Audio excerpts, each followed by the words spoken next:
you know, here we are. When did Duran Duran have their first hit? 1981? Yep.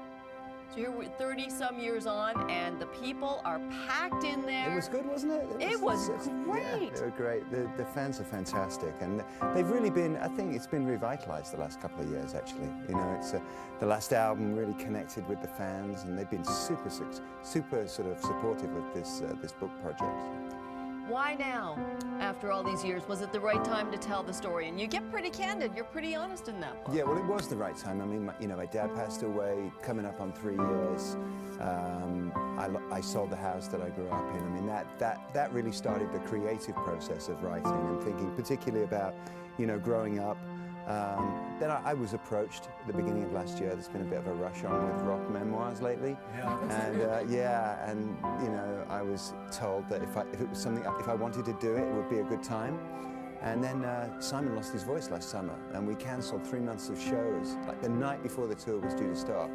So I thought, what am I going to do?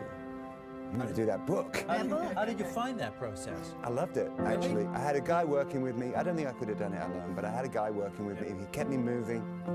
I mean, it's quite a privilege, actually, to get to really go through your life in that way.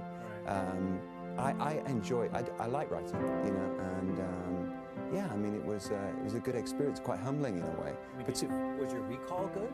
Yeah, total recall. Well, you know, I'm not big on facts, as I explained last night. You know, I'm going for impressions more than anything. A lot of people have said to me, "That you got that date wrong," and you got, you know. But I think it was more about getting the spirit of the times as opposed to specifics. You know. Yeah, you don't need to lay it out like an anthology or anything. I don't think so. That other people can do that. So you're one of the most iconic bands, without question. When you look back at those days, the early days, and the evolution. What are your memories? Well, it was an incredible time. I mean, it was a great time for the band. It was a great time for music, actually. And one of the things I wanted to write about was the early 80s, the sort of transition from the 70s.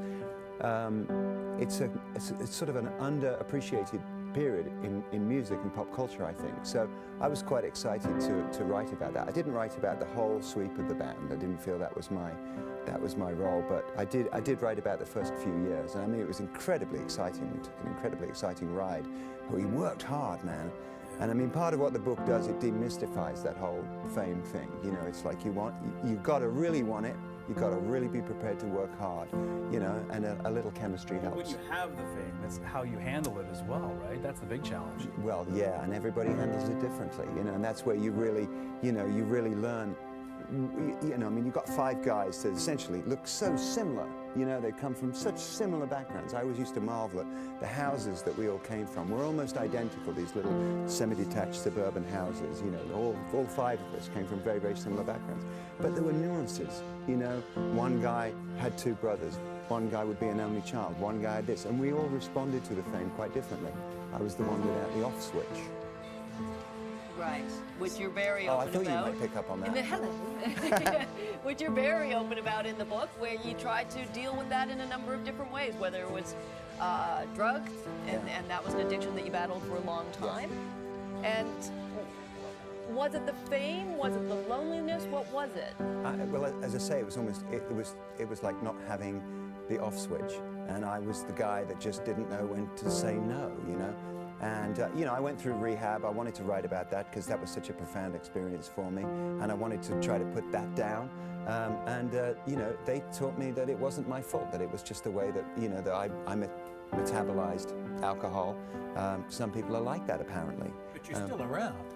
My God, yes. The band, you mean?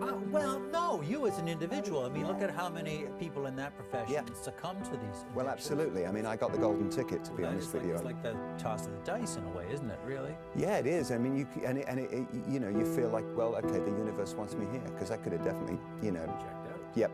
You took a lot of criticism when you were so successful, so quickly. Yeah. A lot of rock critics were just strafing Duran Duran. Yes. Strafing is the word. Well, I think because we were a people's band. We are a people's band. We never needed the critics to sort of tell the audience, you need to buy it, you know, and you're just trying to hold on.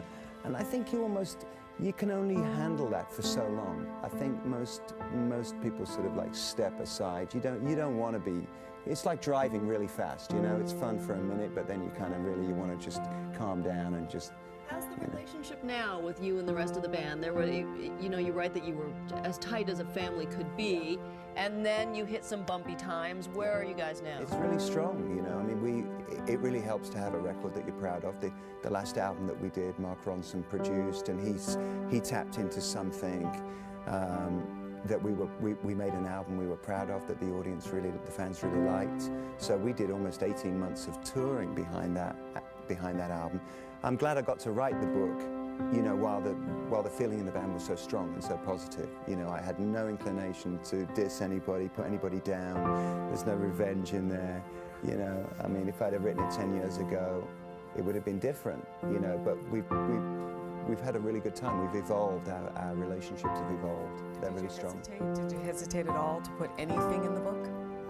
Well, you know, you've got to, I mean, you don't want it to just be another interview, you know, it's got to, I mean, I find that, you know, when you're with the band, you know, we kind of have a party line. We're like a political party. We have a party line, and nobody really has a personal opinion.